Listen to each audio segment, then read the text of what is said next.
Class 10th में आज आपको प्रश्नावली 3.5 के 1, 2 और थर्ड क्वेश्चन मैंने करा दिए हैं। आज मैं क्वेश्चन नंबर 4 के सभी क्वेश्चंस का सॉल्यूशन आपको दूंगी निकाल के। क्वेश्चन नंबर फर्स्ट क्या कह रहा है? क्वेश्चन नंबर फर्स्ट कह रहा है एक छात्रावास के मासिक व्यय का एक भाग नियत है, यानी एक छात्रावास यानी हॉस्टल है, उसमें जो छात्रावास का व्यय है ना, जो खर्च है वो मासिक महीने के हिसाब से नियत है, यानी फिक्स है कुछ रेट उसका, तथा शेष जो बचा हुआ तथा शेष इस पर निर्भर करता है कि छात्र ने कितने दिन भोजन लिया है। अब शेष जो खर्च है उसका वो इस बात पर निर्भर करता है कि छात्र ने छात्रावास में कितने दिन भोजन किया है। जब एक विद्यार्थी यानी जब कोई विद्यार्थी है उसमें ए हॉस्टल में रह रहा है को 20 दिन भोजन कराता है। कितने दिन भोजन करता है? 20 दिन भोजन करता है, और 1000 छात्रावास व्यय के लिए अदा करने पड़ते हैं, और 1000 रुपये वो छात्रावास के लिए देता है। जबकि एक विद्यार्थी वी और दूसरा विद्यार्थी है वी, वो 26 दिन भोजन करता है और 11 यानी 1180 रुपये हॉस्टल को अदा करता है, देने पड़ते हैं। तो नियत व्यय और प्रतिदिन के भोजन का मूल्य ज्ञात कीजिए, ये पूछ रहा है। तो इसमें लैंग्वेज दे रखी है, क्वेश्चन अच्छे से पढ़ना है। अगर एक बार समझ में ना आए तो क्वेश्चन को रिपीट करना चाहिए, दोबारा पढ़ना चाहिए, और थ्योरी वाले क्वेश्चनों को हमेशा टुकड़ों में ही पढ़ना चाहिए, क्योंकि इसमें हमें दो चर रेखिक वाले समीकरण बनाने हैं, तो इसमें 2 इक्वेशन 100% से और बनेंगी। तो हमें ऐसे क्वेश्चनों को 2 टुकड़ों में पढ़ेंगे। देखो कैसे, एक छात्रावास है। अब छात्रावास में जो किराया है, कुछ महीने का कुछ किराया फिक्स है, जैसे खाने पीने का समझो फिक्स है, और जो भोजन करता है उसका किराया अलग है। तो 20 दिन भोजन करता है वो, और एक छात्र है 20 दिन भोजन करता है, 1000 रुपये देता है। तब यहाँ तक एक इक्वेशन हो गया। अब यहाँ हम सॉल्यूशन में निकालेंगे किसका? फोर्थ का फर्स्ट। माना क्या? माना नियत किराया कितना मान लूँ? x। नियत यानी जो फिक्स किराया है वो कितना है? x। अब जो भोजन का किराया है यानी भोजन के लिए दे रहा है वो शेष किराया या फिर कह रहा है शेष इस पर निर्भर करता है कि छात्र ने कितने दिन भोजन किया। अब या शेष किराया मान लो या भोजन का किराया। भोजन का किराया कितना लूँ? y। 2 इक्वेशन हो गई, 2 वेरिएबल हो गए, इसके इक्वेशन नहीं हुई, वेरिएबल हो गए। अब इसमें कह रहा है कि नेट किराया आपका फिक्स है, लेकिन भोजन किया वो कितने दिन किया उसने? 20 दिन। कितने दिन किया है? तो 20 दिन। तो 20 दिन का कितना हुआ? 20 × y। टोटल मिला के उसने कितने रुपए दिए? 1000 रुपये। कितने रुपए दिए? 1000 रुपये। तो x + 20y = 1000। ये इक्वेशन हो गया फर्स्ट। ऐसे ही दूसरी कंडीशन में कह रहा है किसके लिए है ये? ए के लिए। किसके लिए? ए के लिए हमने कंडीशन निकाल ली। अब बी के लिए। किसके लिए? दूसरा जो लड़का है बी, उसके लिए। उसमें क्या है? किराया तो वही ने एक्स रहेगा, भोजन का किराया वाई रहेगा, जो फिक्स किराया है वो तो दिन के ऊपर डिपेंड करता है कि वो कितने दिन भोजन कर रहा है। तो बी कितने दिन भोजन करता है? 26। एक्स प्लस जो नियत किराया एक्स किराया वो तो दोनों को देना ही देना है, लेकिन जो भोजन का किराया है वो दोनों को अलग देना होगा, क्योंकि इसमें ये 20 दिन भोजन करता है, ये 26 दिन भोजन करता है। तो 26y बराबर कितने पैसे देता है? 1180 रुपये। इक्वेशन हो गया सेकंड। आपकी 2 इक्वेशन आ गई। x + 20y - 100 = 0, और x + 26y - 80 = 0। मैंने तीनों मेथड आपको बता दिए हैं, कैसे सॉल्व करना आपकी इच्छा की निर्भर करता है कि आप किस मेथड से सॉल्व करते हो, लेकिन आप इसमें वज्रगुणन विधि दे रखी है तो वज्रगुणन विधि से सॉल्व करें तो बेटर रहेगा। आप स्वयं हल करोगे, ऐसे क्वेश्चन हल करो। इक्वेशन बनाती है, स्वयं हल करना है। अब ऐसे इसका दूसरा क्वेश्चन है वो क्या कह रहा है, एक भिन्न है कोई 1/3 हो जाती है कब, जब उसके अंश से 1 घटाया जाता है और वह 1/4 हो जाती है। एक कंडीशन हो गई, इस पर दिख रहा है इसमें 2 कंडीशंस दे रखी, एक भिन्न है उसमें से 1/3 हो जाती है जब उसके अंश में से 1 घटाया जाता है। दूसरी कंडीशंस में कह रहा है यहाँ से अलग, और वह 1/4 हो जाती है जब हर में 8 जोड़ दिया जाता है, वह भिन्न ज्ञात कीजिए। तो 4 का सेकेंड, आपको पता है भिन्न हमारी कैसे होती है, x/y। तो हम यह मान लेंगे, माना अंश क्या है आपका, x है, और हर क्या है आपका y। अब फर्स्ट कंडीशन के शर्त फर्स्ट किसके अनुसार, जो शर्त उसने फर्स्ट दे रखी है उसके अकॉर्डिंग x/y बराबर कितनी हो रही है भिन्न, 1/3 हो जाती है कब, जब उसके अंश में से 1 घटाया जाता है। तो अंश में से 1 घटा दूँ, घटा दिया। अब कैंसिल, इसका मल्टीप्लाई इससे, इसका मल्टीप्लाई इससे, 3x माइनस का 3 बराबर y, 3x माइनस का y माइनस का 3 बराबर 0। एक इक्वेशन प्राप्त हो गई। ऐसे ही इसकी शर्त सेकंड में क्या कह रहा है, आपकी भिन्न जो है कितनी हो जाती है, 1/4 हो जाती है कब, जब उसके हर में 8 जोड़ दिया जाता है। क्या कर दिया जाता है, उसके हर में 8 जोड़ दिया जाता है। अब 8 जोड़ो, हर में 8 जोड़ दिया। अब क्रॉस मल्टीप्लाई, 4x बराबर y प्लस 8 बराबर 0। अब 4x माइनस वाई माइनस का 8 बराबर 0, इक्वेशन सेकंड। तो आपको मैंने दोनों equation 3x minus Y minus 3 बराबर 0 और 4x माइनस वाई माइनस का 8 बराबर 0, 2 इक्वेशन निकाल के दे दी। स्वयं सॉल्व करना है, वज्रगुणन विधि से हल करें। अब ऐसे ही क्वेश्चन नंबर 3 है, कह रहा है यश ने एक टेस्ट में 40 अंक अर्जित किए। क्या हुआ, यश ने एक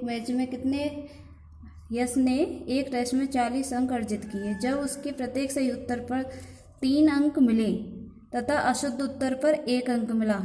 सही उत्तर पर 3 अंक मिले और अशुद्ध उत्तर पर 1 अंक की कटौती की गई। यदि उसे सही उत्तर पर 4 अंक मिलते, अब यहाँ तक सही है।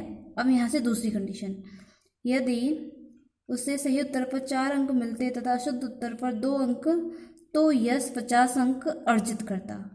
टेस्ट में कितने प्रश्न थे, यानी टेस्ट में जो पूछ रहा है वो कितने मार्क्स थे। तो माना कि यश द्वारा हल किए गए सभी प्रश्नों की संख्या कितनी है, x। सॉल्यूशन यहाँ निकालेंगे, कितनी है, यश द्वारा हल प्रश्न कितने, x। और यश द्वारा गलत, यानी यश द्वारा सही हल प्रश्न, यश द्वारा सही हल प्रश्न कितने, x। और यश द्वारा गलत हल प्रश्न वो कितने हैं, y। अब निकालो, x और y होने वाले, जो सही कर रहा है वो x है और गलत कर रहा है वो y है। यश ने एक टेस्ट में कितने अंक अर्जित किए, 40 अंक अर्जित किए। जब उसे प्रत्येक सही उत्तर पर कितने अंक मिल रहे हैं, 3, तो 3x अंक मिले तथा अशुद्ध उत्तर पर कितने अंक मिले, 1। अशुद्ध कर रहा है यानी गलत कर रहा है तो माइनस जाएगा, तो माइनस का y बराबर कितने अंक अर्जित कर रहा है, 40, इक्वेशन फर्स्ट। ऐसे सेकंड कंडीशन में क्या कह रहा है, यदि उसे सही उत्तर पर 4 अंक मिलते हैं तथा अशुद्ध उत्तर पर 2 अंक काट लिए जाते हैं, तो माइनस का 2y कितने अंक अर्जित करता है, 50। तो equation second, equation first and equation second. आप वज्रगुणन विधि से आप इसे स्वयं सॉल्व करेंगे और आंसर बताएंगे मुझे क्या आ रहा है। अब थर्ड हो गया। क्वेश्चन नंबर 4, कौन सा, क्वेश्चन नंबर 4। अब क्वेश्चन नंबर 4 में क्या कह रहा है, कोई राजमार्ग पर दो स्थान ए और बी हैं। सपोज करो कोई राजमार्ग है आपका, ऐसे करके एक स्थान ए है और ये क्या है, बी है। 100 किलोमीटर की दूरी पर है। कितना डिस्टेंस है इसकी, 100 किलोमीटर की डिस्टेंस है ए और बी की दूरी पर है। एक कार ए से तथा दूसरी कार बी से एक ही समय चलना प्रारंभ करती है। यदि ये कारें भिन्न भिन्न चालों से एक ही दिशा में चलती हैं तो वे 5 घंटे पश्चात मिलती हैं। यदि वे विपरीत दिशा में चलती हैं तो वे 1 घंटे पश्चात मिलती हैं। तो दोनों कारों की चाल ज्ञात कीजिए। पहले हमें क्वेश्चन अच्छे से समझना है, फिर क्वेश्चन बाद में करना। आपको पता है ऐसे क्वेश्चन फॉर्मूले से होते हैं, किससे, समय बराबर दूरी अपॉन चाल अपॉन दूरी, इन वाले क्वेश्चनों से होता है। तो इसमें हम माना कि स्थान ए से चलने वाली कार की चाल, यहाँ लिख लें, माना स्थान ए से चलने वाली कार की चाल, चल रहा है, चाल है भाई उसकी, कितनी है, x किमी प्रति घंटा, क्योंकि प्रति घंटा में उसने हमें दे रखा है कि कितने टाइम लग रहा है घंटे में, तो किमी किलोमीटर में दे रखा है, तो हम किमी प्रति घंटा लेंगे, चाल किमी प्रति घंटा है। माना और ऐसे ही स्थान ए से स्थान बी से चलने वाली कार की चाल क्या रहेगी, y किमी प्रति घंटा रहेगी। यहाँ तक समझ में आ रहा है, ठीक। अब कह रहा है स्थान ए व स्थान बी के बीच की दूरी कितनी है डिस्टेंस, 100 किलोमीटर। जब कारें एक ही दिशा में स्थान ए तथा स्थान बी से चले तो 5 घंटे बाद पी स्थान पर पहुंचती हैं। एक ही दिशा में चले दोनों, यानी यहाँ से चल रही है, यहाँ से चल रही है, तो कितने घंटे में मिल रही है, 5 घंटे में मिल रही है। तब 5 घंटे में ए स्थान से चली दूरी और 5 घंटे में बी स्थान से चली दूरी, दोनों चल रही हैं। अब दूरी का फॉर्मूला क्या होगा तुम्हारा, पहले यहाँ देख लो। दूरी का फॉर्मूला होता है समय इंटू चाल। डिस्टेंस कितनी है, 100, और दूरी कितनी है इसकी, 100 किलोमीटर, और समय कितना है इसका, 5 घंटा। चाल कितनी है, x और y दोनों की, a की x है, v की y है। जब दोनों एक ही दिशा में चलती हैं तो हम माइनस करते हैं, जब दोनों विपरीत दिशा में चलती हैं तो प्लस लेके चलते हैं। यहाँ लिख लो नोट डाल के, समान दिशा के लिए क्या करेंगे, प्लस, और विपरीत के लिए, समान के लिए माइनस करेंगे और विपरीत के लिए करेंगे प्लस। अब करो इस फॉर्मूले से। अब समय कितना है, 5 घंटे, चाल कितनी है उसकी, x, एक ही दिशा में चल रही है तो माइनस, फिर उसका समय कितना है दूसरी वाली गाड़ी का, कार का, 5, क्योंकि 5 घंटे में ही चल रहा है। कितनी स्पीड से चल रही है, y, कितनी डिस्टेंस तय कर रही है, 100 किलोमीटर, तो 100 इक्वेशन फर्स्ट हुआ। अब ऐसी दूसरी कंडीशन कह रहा है कि अब वो कैसे चल रही हैं, यहाँ कैसे चल रही थी, वो समान दिशा में, कैसी दिशा में, समान दिशा के लिए निकाला था हमने, किसके लिए निकाला था, समान दिशा के लिए। अब निकालेंगे विपरीत दिशा के लिए, विपरीत दिशा। अब विपरीत दिशा के लिए वो कितने घंटे में तय कर रही हैं, 1 घंटे में। कितने घंटे में तय कर रही हैं, 1 घंटा। तो 1 इंटू एक्स, एक्स का 1 से मल्टीप्लाई वही रहता है, तो सीधा कर देती हूँ, x विपरीत दिशा में चल रही है तो किसका साइन आएगा, प्लस का। y बराबर कितनी डिस्टेंस तय कर रही है, 100। तो आपकी दोनों इक्वेशन हो गई 5x माइनस 5y बराबर 100, x प्लस वाई बराबर 100। दो इक्वेशन होगी, आप किसी भी मेथड से सॉल्व कर सकते हैं, आपकी इच्छा है। गाजर गुणन से करें तो ज़्यादा बेटर रहेगा। इसमें एक और क्वेश्चन है 5, उसका निकाल के दे रही हूँ, उसे और कर लेना सॉल्व। कह रहा है एक आयत का क्षेत्रफल 9 वर्ग इकाई कम हो जाता है यदि उसकी लंबाई 5 इकाई कम कर दी जाती है। क्या कर दी जाती है, 5 इकाई कम कर दी जाती है और चौड़ाई 3 इकाई बढ़ा दी जाती है। यदि हम लंबाई को 3 इकाई और चौड़ाई को 2 इकाई बढ़ा दें, दो इक्वेशन हो गई, तो क्षेत्रफल कितना हो जाता है, 67 यानी 67 वर्ग इकाई बढ़ जाता है।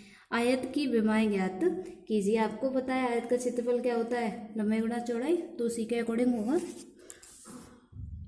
क्वेश्चन नंबर 5, माना आयत का क्या, आयत की लंबाई कर लो, आयत की लंबाई कितनी x, ऐसे ही आयत की चौड़ाई वो कितनी y। आयत का क्षेत्रफल, आयत का क्षेत्रफल वो क्या होता है, लंबाई गुणा चौड़ाई, लंबाई इंटू चौड़ाई, तो क्या होगा x इंटू वाई। ये निकल के आ गया। अब शर्त फर्स्ट के अकॉर्डिंग, किस शर्त के अकॉर्डिंग, फर्स्ट के अकॉर्डिंग। कह रहा है अगर लंबाई में 5 घटा दें और चौड़ाई में 3 जोड़ दें तब आपका जो क्षेत्रफल है वो कितना कम हो जाता है, 9 वर्ग इकाई। तो क्षेत्रफल से कितना कम हो गया, 9 वर्ग इकाई। से सॉल्व करेंगे एक्स वाई माइनस का 5y प्लस का 3x और माइनस का 15, एक्स वाई माइनस का एक्स वाई से एक्स वाई गया, तो 3x माइनस का 5y माइनस का 15 और माइनस प्लस का 9 बराबर 0 हुआ। तो 3x माइनस का 5y, 15 में से 9 गया तो कितना बचा माइनस का 6 बराबर 0। इक्वेशन हुआ फर्स्ट। अब ऐसे ही शर्त सेकंड के अकॉर्डिंग, शर्त सेकंड उसमें क्या कह रहा है कि चौड़ाई में 3 जोड़ दिया जाए, लंबाई में 3 जोड़ दिया जाए और चौड़ाई में 2 जोड़ दिया जाए, तो आपका क्षेत्रफल जो है 67 वर्ग इकाई बढ़ जाता है, बढ़ गया। अब इसे सॉल्व करेंगे, x Y 3y 2y 6, x Y और 67, एक्स वाई से एक्स वाई गया, 3x 2x है ये, 2x plus 3y plus 67 minus का बराबर 0, तो कितना हुआ 2x प्लस 3y माइनस का 61 बराबर 0। इक्वेशन हुआ सेकेंड। आप इक्वेशन मैंने सभी की निकाल के दे दी है, सॉल्यूशन आपको खुद निकालना है और आंसर सभी को बताना है मुझे कि क्या है इसके आंसर आ रहे हैं कमेंट में। इक्वेशन फर्स्ट और इक्वेशन सेकेंड वज्रगुणन विधि से सॉल्व करने हैं सभी क्वेश्चंस और सभी के आंसर। क्वेश्चन कितने हैं, 5 के आंसर हुआ, आपको मुझे बताने हैं कमेंट में कि आपके आंसर क्या निकल के आ रहा है।